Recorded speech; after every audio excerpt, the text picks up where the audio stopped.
ঘরমুখী মানুষের ঢাকা ছাড়ার হিড়িক, মহাসড়কে বেড়েছে গাড়ির চাপ, ট্রেনেও বিপুল যাত্রী।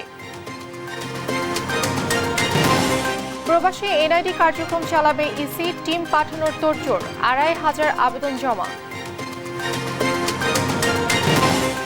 চট্টগ্রামে শুটকির হিমাগারে অ্যামোনিয়া সিলিন্ডার বিস্ফোরণ, ধসে গেছে 4তলা ভবনের একাংশ। তাপদাহের সঙ্গে তীব্র লোডশেডিং, কুষ্টিয়ায় সেচ নিয়ে বিপাকে কৃষক, ধানের উৎপাদন নিয়ে শঙ্কা।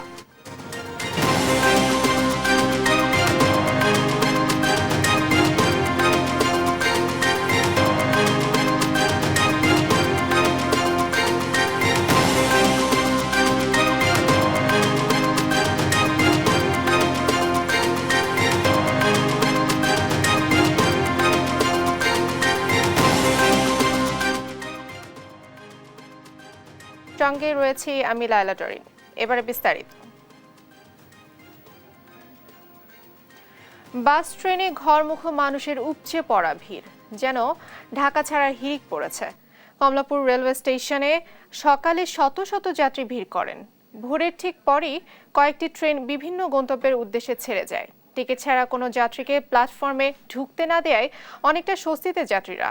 টিকিট চেক করার জন্য স্টেশনে ৩ স্তরে কর্মী রাখা হয়েছে। এছাড়া আনসার এবং রেলওয়ে নিরাপত্তা বাহিনীও কাজ করছে। এদিকে বাসেও ভিড় বেড়েছে ব্যাপক মাত্রায়। রাজধানীর পাশাপাশি নারায়ণগঞ্জ এবং গাজীপুরেও বাসের অপেক্ষায় সড়কে যাত্রীদের দাঁড়িয়ে থাকতে দেখা গেছে। মহাসড়কে গাড়ির চাপও বেড়েছে, তবে এখন পর্যন্ত যানজটের কোনো খবর পাওয়া যায়নি।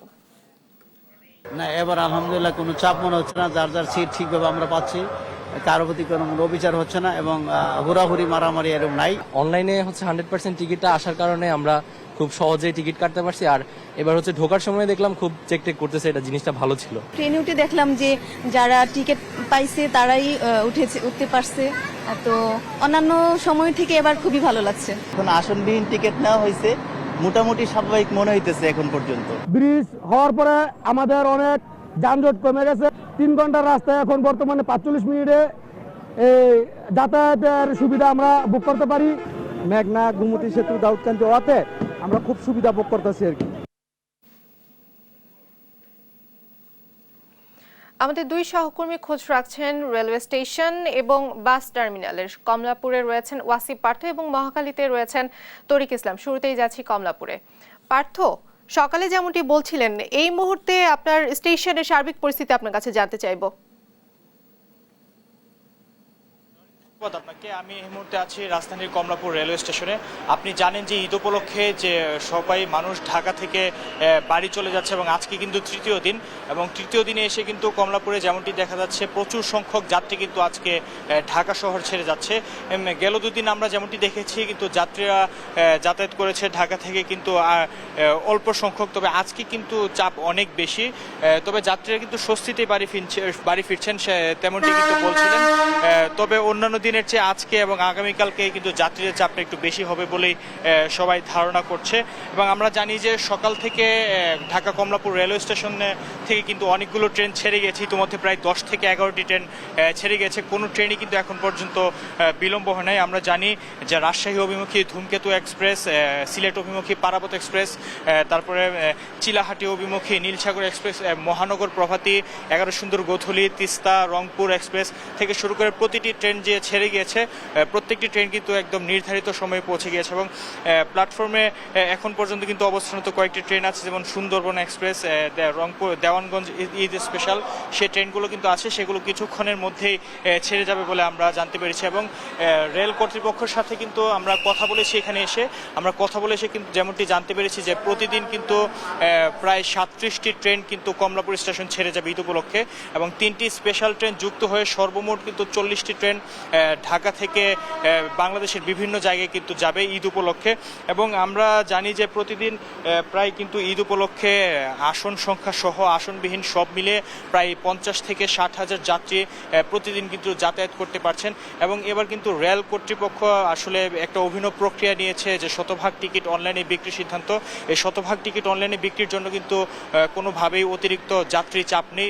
শুধুমাত্র যার যার টিকিট তারাই কিন্তু প্ল্যাটফর্মে অবস্থান করতে পারছেন, ট্রেনে যাতায়াত করতে পারছেন। এবং কমলাপুর রেল স্টেশনে এসে আমরা কিন্তু যেমনটি দেখতে পেরেছি যে প্রায় 4 স্তরের কিন্তু নিরাপত্তা দেওয়া হয়েছে।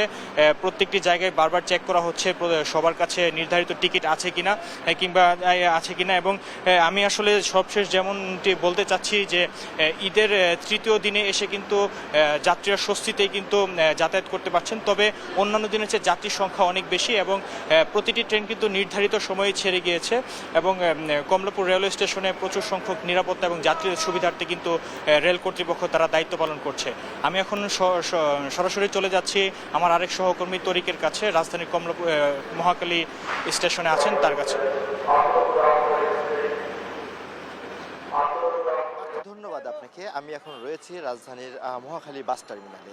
আপনি জানেন যে এই বাস টার্মিনাল থেকে কিন্তু উত্তরবঙ্গের প্রায় 25 জেলার মানুষ কিন্তু এখান থেকে তারা কিন্তু তাদের গন্তব্যে যায় এবং আজকে কিন্তু সরকারিভাবে যে ছুটি এবং সেই ছুটির কিন্তু আজকে প্রথম দিন এবং সেই প্রথম দিনের হিসাবে কিন্তু আমরা যদি দেখি আজকে কিন্তু টার্মিনালে কিন্তু এখন মানুষের ভিড় কিছুটা কম। আমরা জানি যে গতকাল রাত থেকে কিন্তু মানুষের যে ঈদ যাত্রা, সেই ঈদ যাত্রা কিন্তু গতকাল রাত থেকে শুরু হয়েছে। গতকাল রাত থেকে কিন্তু ঘরমুখী মানুষের অনেক ভিড় ছিল, তারা এখান থেকে গিয়েছে এবং আজকে সকালেও কিন্তু ভিড়টা বেশ ছিল, কিন্তু এখন কিন্তু তুলনামূলকভাবে যাত্রীর উপস্থিতি কিছুটা কম। এখানকার যারা রয়েছে তারা বলছিলেন যে যেহেতু এবার ঈদের ছুটিটা একটু বেশি দিনের, সেহেতু মানুষ ধীরে সুস্থে সুবিধাজনক সময়ে যাবে, এমনটাই তারা বলছিলেন। অন্যান্য সময় যেমন ঈদের ছুটির প্রথম দিনেই যেমন ঘরমুখী মানুষের একটা বাড়তি চাপ থাকে, তালমাটাল একটা পরিস্থিতির সৃষ্টি হয়, এবার কিন্তু সেরকমটা কিন্তু পরিলক্ষিত হচ্ছে না। আপনি জানেন যে এই টার্মিনালের থেকে কিন্তু প্রায় উত্তরবঙ্গের প্রায় 8 থেকে 10 লাখ মানুষ কিন্তু এই টার্মিনালের মাধ্যমে কিন্তু এখান থেকে তারা যাতায়াত করে এবং এখানকার প্রায় 700 পরিবহনের মাধ্যমে কিন্তু এই যাত্রী কিন্তু পরিবহন করা হয়ে থাকে। আমরা এখানে দেখেছি যে সকাল থেকে কিন্তু কাউন্টারে কিছু মানুষের ভিড় ছিল, তারা কিছু সময় কাউন্টারে অপেক্ষা করছেন, তবে তাদের কিন্তু তেমন একটা ভোগান্তি ছিল না। তারা বলছিলেন যে ঈদের সময় এতটুকু ভোগান্তি কিন্তু সহনশীল পর্যায়ে আছে এবং একটু ভোগান্তি শেষে যে তারা যে বাড়িতে যাবে, পরিবার পরিজনের সাথে যে ঈদ করবে, এটা কিন্তু তাদের চোখে মুখে এক ধরনের উচ্ছ্বাস কিন্তু আমরা দেখতে পেয়েছি। আমরা সকালে এখানে কাউন্টারে বিশেষ করে যে এখানকার যে এনা পরিবহন, সেই এনা পরিবহনের যাত্রীদের সাথে আমরা কথা বলেছি। তারা কিন্তু বলেছিলেন যে এখানে ঈদের আগে যেই ভাড়াটা নেওয়া হতো এখনও কিন্তু ঠিক সেই ভাড়াই নেওয়া হচ্ছে এবং এনা পরিবহনের পক্ষ থেকে কিন্তু এখানে একটি নোটিশ টাঙিয়ে দেওয়া হয়েছে যে এখানে কিন্তু ঈদ উপলক্ষে অতিরিক্ত ভাড়া নেওয়া হয় না, এমনটাই কিন্তু এখানে টাঙানো হয়েছে। এবং ঠিক একই আমরা যখন যাত্রীর সঙ্গে কথা বলেছি তারাও কিন্তু বলেছেন যে না, তারা একই ভাড়ায় দিয়ে যাচ্ছেন, এখানে কিন্তু বাড়তি ভাড়ার কোনো অভিযোগ নেই। তবে তারা বলছিলেন যে এখানে কিন্তু তাদেরকে বেশ কিছু সময় প্রায় 2 ঘন্টা বা 3 ঘন্টা সময় পর্যন্ত অপেক্ষা করতে হচ্ছে, এমনটা তারা কিন্তু আমাদেরকে জানিয়েছিলেন। আমরা কিন্তু এনা পরিবহনের যে কর্তৃপক্ষ ছিল তাদের সঙ্গে কথা বলার চেষ্টা করেছি। তারা বলেছেন যে রাস্তায় বিভিন্ন জায়গায় কিন্তু যানজটের কারণে কিন্তু তাদের পরিবহনগুলো ঢুকতে কিছুটা বাধাগ্রস্ত হচ্ছে, যার জন্য কিন্তু তাদের এই ভোগান্তিটা হচ্ছে। তারপরেও যে কোনো পরিবহন আসা মাত্রই কিন্তু তারা তাদের যাত্রীদেরকে সেখানে উঠিয়ে এবং দ্রুততম সময়ে কিন্তু তারা তাদের যাত্রীদের যে পরিবহন নিশ্চিত করার ব্যাপারে কিন্তু সচেষ্ট রয়েছেন, এমনটাই তারা কিন্তু আমাদেরকে জানিয়েছেন। আমরা একটু 2-1 যাত্রীর সাথে একটু কথা বলার চেষ্টা করব। আপনি কোথায় যাবেন একটু যদি আমাদের বলতেন, আর ভাড়া কত নিয়েছে একটু বলবেন? আমি এখন মাত্র এলাম। জি, ধন্যবাদ আপনাকে। আমরা যদি অন্যান্য যাত্রীদের সঙ্গে একটু কথা বলি, তাদের কাছ থেকে একটু জানতে চাইবো যে তারা এখানে কত সময় অপেক্ষা করছে বা তাদের ভাড়ার বিষয়ে কোনো ইয়ে আছে কিনা। আপনি কত সময় এখানে অপেক্ষা করছেন, ভাড়া কত নিয়েছে? ভাড়া 320 টাকা নিয়েছে। আপনি কোথায় যাবেন? ময়মনসিংহ যাবেন। ময়মনসিংহ ভাড়া আগে কত ছিল, এখন কত নিচ্ছে? 320 টাকায় আছে। 320 টাকা এখন ভাড়া, আগেও 320 টাকা, এখন 320 টাকায় আছে। ধন্যবাদ আপনাকে। আমরা আরো 2-1 যাত্রীর সাথে একটু কথা বলবো, তাদের কাছ থেকে জানতে চাইবো যে যেটা আপনার ভাড়া ছেটে নেওয়া, এটা এনার দ্বারা বাড়ানো হয় না স্যার। আচ্ছা, আপনি একটু বলবেন যে আপনি কি এনা পরিবহনের? আমি অল অফ দ্য ডিপার্টমেন্ট পরিবহনের অল সিনিয়র ড্রাইভার। আচ্ছা, আপনি একটু বলবেন যে যাত্রীদের এত দীর্ঘ লাইন আমরা দেখতে পাচ্ছি, এই দীর্ঘ লাইনের স্যার কারণ কালকে কি? একটা গ্যাঞ্জাম হয়েছিল চৌরাস্তা, বুঝছেন, রাস্তা ব্যারিকেড হয়ে গেছিল, আমাদের ওই সার্জন সাহেব কেস করতে দেয়, সার্জনের সাথে ব্যারিকেড হয়ে গেছিল, এর জন্য স্যার রাস্তা ব্যারিকেড ছিল 2 ঘন্টা, গাড়ি আসতে পারে নাই। আপনার মামি সিং যাওয়ার পথে চৌরাস্তা, আপনার যে মেন টার্নিংটা, এই টার্নিংটারে এখানে স্যার একটা করে গাড়ি ঢোকার মতো পজিটিভ করে ফেলাইছে, 2 সাইডে লাইন আউট করে দিয়েছে স্যার। এই জন্য গাড়িগুলি যানজটের জন্য আসতে পারে না। আপনার বনানীর থেকে স্যার আটকে রাখে, আপনার একটা সিগন্যাল আটকে রাখে প্রতি 20 মিনিট, একটা 20 মিনিট যদি আটকে রাখে স্যার। জি, ধন্যবাদ আপনাকে। ডরিন, আপনি শুনছিলেন যে এখানে কাউন্টারে কিন্তু বাড়তি ভাড়া নেওয়ার কিন্তু কোনো অভিযোগ আমরা পাইনি, তবে স্ট্যান্ডিং টিকিট যেগুলো আছে, অর্থাৎ কাউন্টারের বাইরে যেই টিকিট বিক্রি হচ্ছে, সেখানে কিন্তু আমরা বাড়তি ভাড়ার কিছু অভিযোগ পেয়েছি। আর এখানে কর্তৃপক্ষ যারা রয়েছেন তারা বলছিলেন যে সড়কের কিছু ভোগান্তির জন্য কিছু যানজটের সৃষ্টি হচ্ছে, যার ফলে কিন্তু যথাসময়ে পরিবহনগুলো টার্মিনালে আসতে পারছে না, যার ফলে কিন্তু এখানকার পরিবহনে যাওয়ার ক্ষেত্রে কিন্তু কিছুটা বিলম্ব হচ্ছে এবং যাত্রী ভোগান্তি হচ্ছে। তারপরেও কিন্তু এখানকার যাত্রীরা বলছেন যে ভোগান্তি শেষে যে পরিবার পরিজনের কাছে যাবেন, পরিবারের সাথে ঈদ করবেন, এটাই তাদের কিন্তু একটি স্বস্তির বিষয়। তো রাজধানীর বাস টার্মিনাল থেকে, মহাখালী বাস টার্মিনাল থেকে এই ছিল আমার কাছে সবশেষ। আমরা এখন সরাসরি চলে যাব স্টুডিওতে। ডরিন। তরিক, আপনাকে অসংখ্য ধন্যবাদ। সেই সাথে ধন্যবাদ জানাচ্ছি ওয়াসিফ পার্থ আপনাকেও। দর্শক, কমলাপুর স্টেশন এবং মহাখালী বাস টার্মিনাল থেকে যুক্ত ছিলেন সহকর্মীরা, জানাচ্ছিলেন ঈদ যাত্রার খবরাখবর। জাতীয় পরিচয়পত্র না থাকায় বিদেশের জীবনে নানা বিড়ম্বনায় পড়তে হচ্ছে প্রবাসীদের। এই সমস্যা নিরসনে দ্রুত সময়ের মধ্যে বিদেশ গিয়ে এনআইডি প্রদান কার্যক্রম শুরু করবে কমিশন। এরই মধ্যে অনলাইনে 2553টি আবেদন জমা পড়েছে বলে জানিয়েছে নির্বাচন কমিশনের কর্মকর্তারা। আলমগীর রহমানের ক্যামেরায় আরও জানাচ্ছেন নূপুর মাহমুদ। বাংলাদেশে ম্যাক্সিমাম অফিসিয়ালি কাজ করতে গেলে আপনার এনআইডি কার্ডটা প্রয়োজন হয়, কিন্তু আমাদের সেই এনআইডি কার্ডটা নাই, কারণ বেশিরভাগই প্রবাসী যারা থাকে ওরা দেশের ছুটিতে আসে, তো এই ছুটিতে ওইটুকু সময়ের ভিতরে মানে কেউ এনআইডিটা করতে পারে না আর কি। তো যদি আমাদের বর্তমানে এনআইডি কার্ডটা হয় তো অনেকের জন্য অনেক উপকার হবে, দেশে এবং দেশের বাইরে দুটোটাই। শাকিল মিয়া সিঙ্গাপুরে থেকেছেন 7 বছর। জাতীয়তা বাংলাদেশি হলেও এখন পর্যন্ত নেই কোনো পরিচয়পত্র। অনলাইনে আবেদন জমা দেওয়া গেলেও স্বল্প সময়ের ছুটিতে এসে ফিঙ্গারপ্রিন্ট, ছবি তোলা সহ নির্ধারিত ধাপগুলো শেষ করতে না পারায় এখন পর্যন্ত জাতীয় পরিচয়পত্র মেলেনি এই রেমিটেন্স যোদ্ধার। বিদেশে প্রবাসে যদি পেয়ে থাকি তাহলে আমাদের জন্য ভালো। সমস্যা শুধু শাকিলের একার নয়, খোদ কমিশন বলছে 1,40,46,000 প্রবাসী বাংলাদেশিদের অনেকেই এই ভোগান্তির শিকার। পাসপোর্ট থাকলেও জাতীয় পরিচয়পত্রের অভাবে নানা বিড়ম্বনায় পড়তে হচ্ছে তাদের। আমরা যখন দেশে আসি তখন পাসপোর্ট কিন্তু ভ্যালু নেই। আমি যেটাই করতে যাই, একটা সিম তুলতে যাই বা একটা সরকারি কোনো কাজ করতে যাই, যাই করতে যাই কেন, বা আমি একটা জন্ম নিবন্ধনের করতে গেলেও সব ক্ষেত্রেই ওই এনআইডি কার্ডটা আমাদের প্রাধান্য দরকার। আর এইটাই যদি সরকার আমাদের বিদেশ থেকে দেয় তাহলে আমাদের প্রবাসী যত আমরা ভাই আছি, সরকারকে আমরা অনেক অনেক সাধুবাদ জানাই। সমস্যা সমাধানে প্রবাসে গিয়ে জাতীয় পরিচয়পত্র দিতে চায় বর্তমান কমিশন। পাঠানো হবে নিবন্ধন টিম। আমাদের প্রবাসে যারা আছেন তারা খুব সহজেই একটা SMS এর মাধ্যমে তারা জানতে পারবেন, তারা নির্দিষ্ট লোকেশনে, এমবাসির একটা নির্দিষ্ট লোকেশনে আসবেন, তারা তাদের ডেমোগ্রাফিক ডাটাগুলো দিবেন, তারা বায়োমেট্রিক করবেন এবং সেটা যখন অনুমোদন হবে তখন আমরা তাদের জন্য স্মার্ট এনআইডি কার্ড এখান থেকে আমরা প্রিন্ট করে আবার এমবাসির মাধ্যমে আমরা পাঠিয়ে দিব এবং ওখানে আবার ডিস্ট্রিবিউট করা হবে। তবে প্রশ্ন হচ্ছে, KM নুরুল হুদার কমিশনও একই উদ্যোগ নিয়েছিল। নিবন্ধন সংক্রান্ত ব্যয় হিসেবে 100 কোটি টাকা বরাদ্দ পেলেও কাজের কাজ কিছুই হয়নি। 4 কোটি টাকা ব্যয়ের পর কার্যক্রম বন্ধ হয়ে যায়। তবে এবার সেই উদ্যোগকে আলোর মুখ দেখাতে চায় নির্বাচন কমিশন।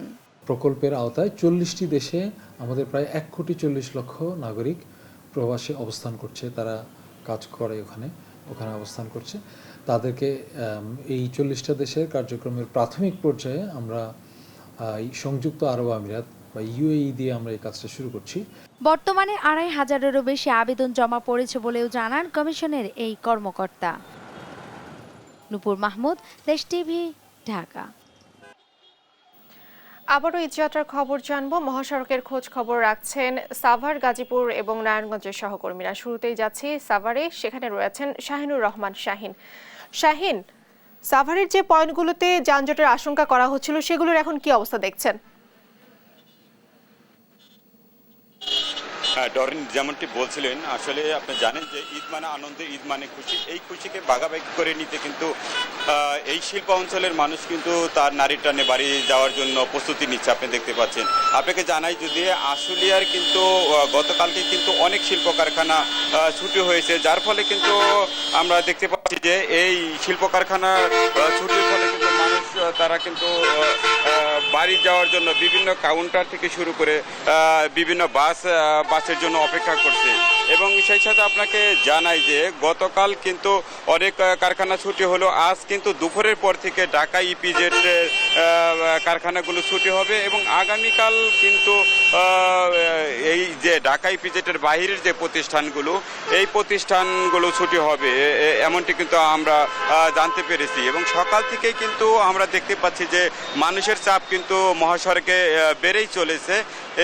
আর অনেক গরম এবং তাপদাহ থাকার ফলে কিন্তু আমরা দেখেছি অনেক ভোরেও কিন্তু মানুষ তারা তাদের বাড়ি যাওয়ার জন্য প্রস্তুতি নিচ্ছে এবং বাসে উঠছেন, এমনটি কিন্তু আমরা দেখতে পাচ্ছি। এবং সেই সাথে আপনাদেরকে জানাই যে এই যে আজকে ঢাকা ইপিজেড দুপুরের পর ছুটি হওয়ার পর কিন্তু তাদের জন্য অপেক্ষা করছে সারি সারি গাড়ি মহাসড়কের পাশে দাঁড়িয়ে আছে, যেসব গাড়ি রিজার্ভ গাড়ি বিভিন্ন এই আশুলিয়া থেকে বিভিন্ন প্রান্তে ছুটে যাবে এই সব গাড়িগুলো।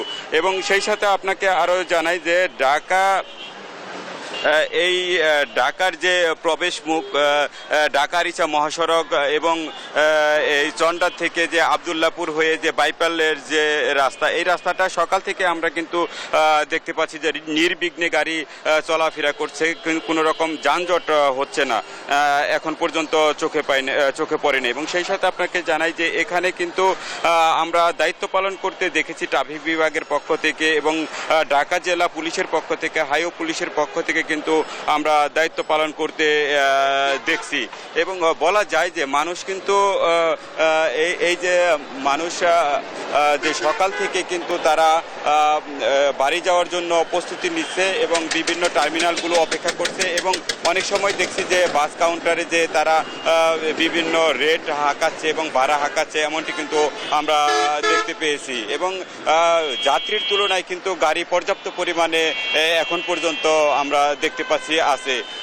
এই ছিল আশুলিয়ার বাইপাল থেকে। আমরা এখন যাব আমাদের সহকর্মী আছে গাজীপুরের নজরুলের কাছে। নজরুল। শাহিন, আপনাকে ধন্যবাদ।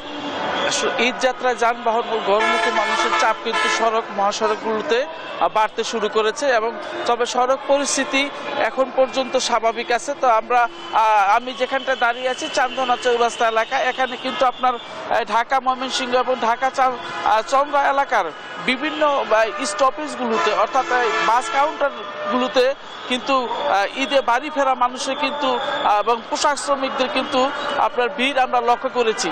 তো আমরা দেখেছি যে সড়ক স্টেশনগুলোতে বিভিন্ন গুরুত্বপূর্ণ পয়েন্টগুলোতে কিন্তু আমরা সকাল থেকেই দেখেছি যে যাত্রীদের কিছু চাপ রয়েছে এবং যাত্রীর পাশাপাশি যানবাহনেরও কিন্তু এই রুটগুলোতে অর্থাৎ এই মহাসড়কগুলোতে কিন্তু চাপ রয়েছে।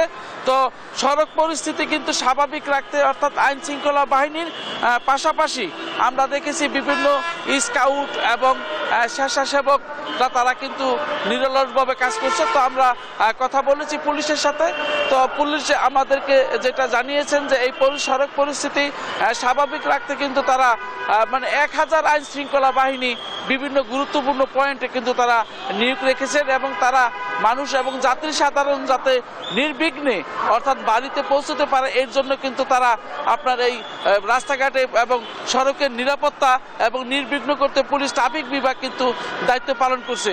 পাশাপাশি আমরা দেখেছি বিভিন্ন আইন শৃঙ্খলা বাহিনী কিন্তু রাস্তার গুরুত্বপূর্ণ পয়েন্টে আমরা দেখেছি যে তারা কাজ করছেন এবং ট্রাফিক পুলিশ বলছেন যে যাতে মানুষ নির্বিঘ্নে যেতে পারে এবং আপনি জানেন যে বৃহস্পতিবার থেকে গার্মেন্টসগুলো যখন পোশাক কারখানা এবং গার্মেন্টসগুলো ছুটি হওয়ার সাথে সাথে রাস্তা কিন্তু আরও চাপ বাড়বে বলে আমরা ধারণা, পুলিশ এবং সাধারণ যাত্রীরা ধারণা করছেন। তবে আমরা কথা বলেছি কয়েকজন গাড়ি বাস চালকের সাথে, তারা যেটা জানিয়েছেন যে টঙ্গী থেকে চান্দনা চৌরাস্তা এবং চৌরাস্তা থেকে টাঙ্গাইল মহাসড়কের বিভিন্ন গুরুত্বপূর্ণ পয়েন্টগুলোতে কিন্তু এখনো ইজি বাইক এবং রাস্তার মধ্যে চলাচল করছে।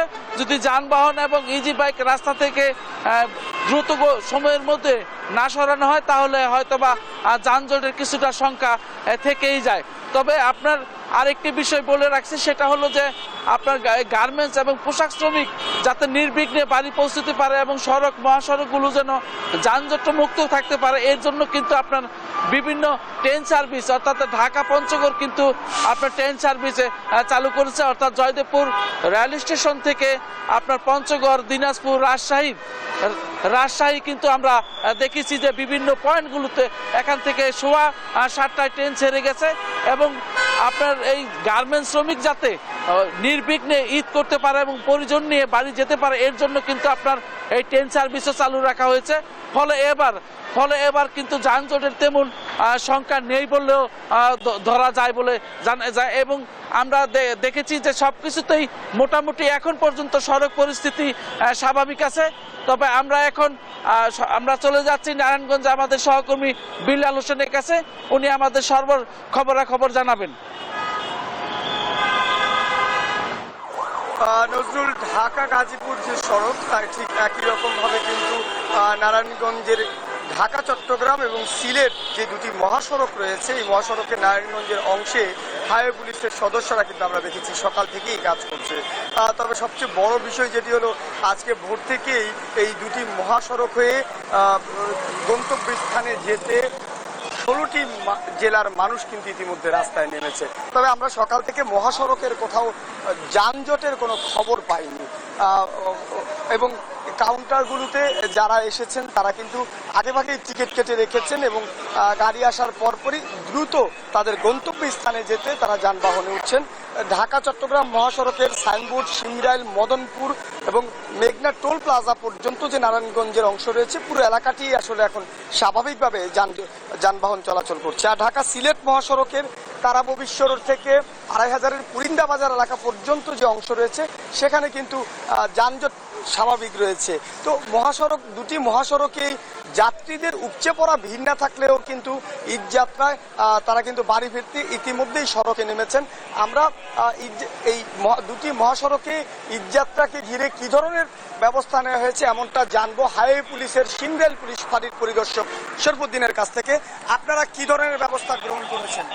যে ঢাকা চট্টগ্রাম মহাসড়ক এবং ঢাকা সিলেট মহাসড়কে ঈদে ঘরমুখী মানুষের যে যাত্রা নির্বিঘ্ন করার জন্য আমরা হাইওয়ে পুলিশের পক্ষ থেকে সর্বাত্মক প্রস্তুতি গ্রহণ করেছি। আমাদের মহাসড়কে যদি কোনো গাড়ি নষ্ট হয় বা দুর্ঘটনা কবলিত হয় তাহলে সেই গাড়ি দ্রুত সরানোর জন্য রেকার প্রস্তুত রেখেছি। আমাদের সমস্ত পয়েন্ট প্রত্যেকটি। বিলাল, আপনাকে অসংখ্য ধন্যবাদ। সেই সাথে ধন্যবাদ জানাচ্ছি নজরুল ইসলাম এবং শাহিনুর রহমান শাহিন আপনাকেও। দর্শক, সাভার, গাজীপুর এবং নারায়ণগঞ্জ থেকে যুক্ত ছিলেন সহকর্মীরা, জানাচ্ছিলেন মহাসড়কগুলোর অবস্থা। চট্টগ্রামের রাজাখালীতে শুটকির হিমাগারে অ্যামোনিয়া গ্যাস সিলিন্ডার বিস্ফোরণের ঘটনা ঘটেছে। এতে 4তলা ভবনের একাংশ ধসে পড়েছে। বুধবার রাত 1টার দিকে এই ঘটনা ঘটে জনতা কোল্ড স্টোরেজে। বিস্ফোরণের পরপরই আগুন ধরে যায়। 1.5 ঘন্টার চেষ্টায় নিয়ন্ত্রণে আনে ফায়ার সার্ভিসের 7টি ইউনিট। এই ঘটনায় আহত 4 জনকে চট্টগ্রাম মেডিকেলে ভর্তি করা হয়েছে। অ্যামোনিয়া গ্যাসের কারণে আশপাশের কয়েকটি ভবনের বাসিন্দাদের সরিয়ে নেওয়া হয়েছে। 12:30টার দিকে গেছিল, ওই গ্যাসের সিলিন্ডার বাস্ট হয়ে কোল্ড স্টোরের আছে বড় বড় মানে আপনার গ্যাসের সিলিন্ডার, এই সিলিন্ডার গুলো বাস্ট হয়ে আপাতত আমরা এটাই শুনতেছি। আমার ফাটি আমি প্রায় 10 কোটি টাকা শুধু আমার একজনেরই মাল। চট্টগ্রাম থেকে যুক্ত হচ্ছেন সহকর্মী ইশতিয়াক শান। ইশতিয়াক, ভবনটির এখন কি অবস্থা দেখছেন?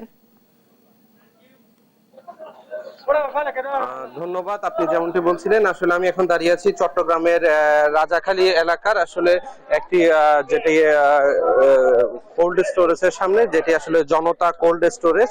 তো এখানে আসলে এটি একটি মূলত শুটকির হিমাগার। এখানে আসলে শুটকি মজুত করা হয়েছিল। এখানে যেহেতু শুটকির বাজার, এখানে এই পুরো যে নিশ্চয়ই আপনি দেখতে পাচ্ছেন, আমি ক্যামেরা পার্সনের মাধ্যমে দেখানোর চেষ্টা করছি। এই যে ভবন, এটি একটি 4 তলা বিশিষ্ট ভবন। এটিতে কিন্তু মজুত করা হয়েছিল শুটকি, এবং এটি গতকাল রাত আনুমানিক 1টার দিকে কিন্তু আসলে এই ভবনটিতে আসলে অ্যামোনিয়া গ্যাস বিস্ফোরণের ফলে কিন্তু আসলে এই পুরো ভবনটি আসলে একটি অংশ কিন্তু ক্ষতিগ্রস্ত হয়। এই বলা চলে যে আসলে এটি একটি বিধ্বস্ত অবস্থায় রয়েছে, এবং এর ফলে কিন্তু ব্যবসায়ীরা আসলে তারা ব্যাপক ক্ষতিগ্রস্ত হয়েছেন। এবং আমরা এখানে বেশ কয়েকজন ব্যবসায়ীর সাথে কথা বলেছি, এবং তারা আমাদের জানিয়েছেন যে তাদের কয়েক কোটি টাকা কিন্তু তারা আসলে এখানে ক্ষতি হয়েছে। এবং যেহেতু শুটকি আসলে মূল্যবান, এবং সেই ক্ষেত্রে কিন্তু আপনারা নিশ্চয়ই দেখতে পাচ্ছেন এখানে যেহেতু পানি দিয়ে আসলে এখানে এগুলো আসলে অগ্নিকাণ্ডটি নির্বাপন করা হয়, তো যার কারণে কিন্তু আসলে তারা বলতে চাচ্ছেন যে তাদের যে অবশিষ্ট মালামাল গুলো রয়েছেন তার কিন্তু অনেকটাই কিন্তু আসলে ব্যবহার অনুপযোগী, বা তারা আসলে সেটি আসলে বিক্রি বা করতে পারবেন না বলে আসলে আমাদের জানিয়েছেন। এছাড়া নিশ্চয়ই এখানে দেখতে পাচ্ছেন এখানে কিন্তু এই যে অবশিষ্ট মালামাল গুলো রয়েছেন, ব্যবসায়ীরা কিন্তু সেগুলো আসলে সরিয়ে নেওয়ার জন্য আসলে চেষ্টা করছেন। তো আমার কাছে এই যে চট্টগ্রামের যে হিমাগারের মধ্যে যে গতকাল যে বিস্ফোরণ হয়েছিল, এটা নিয়ে আসলে আমার কাছে এখন পর্যন্ত এই ছিল আসলে সর্বশেষ সংবাদ। ডরিন। ইশতিয়াক, আপনাকে অসংখ্য ধন্যবাদ। দর্শক, চট্টগ্রাম থেকে যুক্ত ছিলেন সহকর্মী ইশতিয়াক খান। সংবাদ সকালের এই পর্যায়ে নিচ্ছে একটি বিরতি, ফিরছে একটু পর, সঙ্গেই থাকুন।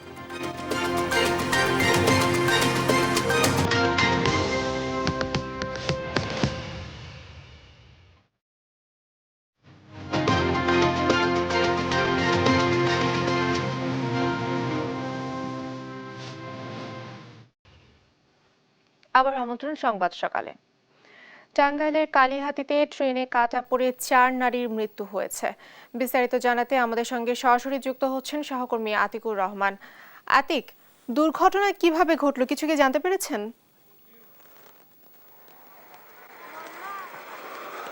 ধন্যবাদ জরিন। আপনি জানেন যে ভোরবেলায় এই যে কালিহাতীর যে একটি সড়ক দুর্ঘটনা, এই ট্রেনে কাটা পড়ে 4 জন নিহত হয়েছে, এবং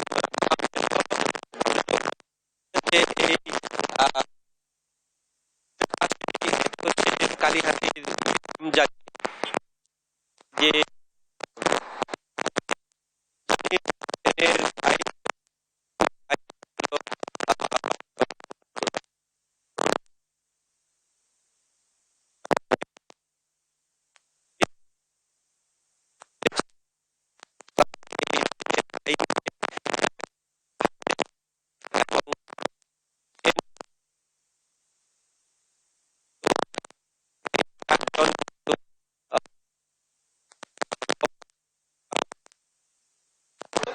লক্ষ্য করছি। আমরা একটু এলাকার যে ঘটনাটা ভাই কি যে জানি না, ট্রেনের বাড়ি খাইছে, ওই হাইটা যাইতে ওই কাপড়ের জায়গাতে যাওয়ার জন্য সল্লা আসছিল বিকাল থেকে, তারপর বাড়ি খাওয়ার পরে সঙ্গে সঙ্গে মারা গেছে।